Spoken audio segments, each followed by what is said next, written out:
നമ്മുടെ വർക്ക് എന്ന് വെച്ച് കഴിഞ്ഞാൽ ആ കാണുന്ന കിണറിനെ നമുക്ക് കൺവേർട്ട് ചെയ്തൊരു സീറ്റിംഗ് സ്പേസ് ആക്കണം. അതായത് പുറത്തുനിന്ന് ഒരാൾ കയറി വരുമ്പോൾ അത് കിണറായിട്ട് ഫീൽ ചെയ്യാനേ പാടില്ല. അങ്ങനെ വന്നപ്പോൾ നമ്മൾ ചെയ്തത് കിണറിൻ്റെ ഹാഫ് ഓഫ് ദി പോർഷൻ നമ്മൾ സീറ്റിംഗ് സ്പേസ് ആയിട്ട് കൺവേർട്ട് ചെയ്യുകയാണ്. കിണറിൻ്റെ ഹൈറ്റ് 20 സെൻറ്റിമീറ്റർ ആയിട്ട് കുറച്ചു, സീറ്റിംഗ് സ്പേസിൻ്റെ ഹൈറ്റ് 45 സെൻറ്റിമീറ്റർ കൂട്ടി. അങ്ങനെ വരുമ്പോൾ ആ സീറ്റിംഗ് ആ ടോപ്പ് പോർഷൻസ് ഗ്രാനൈറ്റ് പ്ലേസ് ചെയ്തു.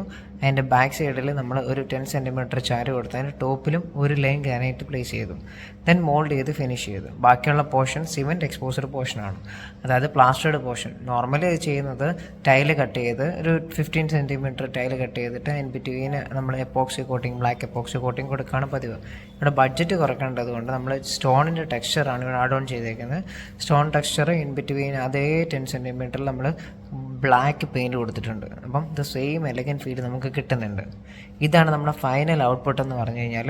ഇതെല്ലാവർക്കും ഇഷ്ടപ്പെട്ടെങ്കിൽ ലൈക്ക് ചെയ്യുക, ഷെയർ ചെയ്യുക, സബ്സ്ക്രൈബ് ചെയ്യുക.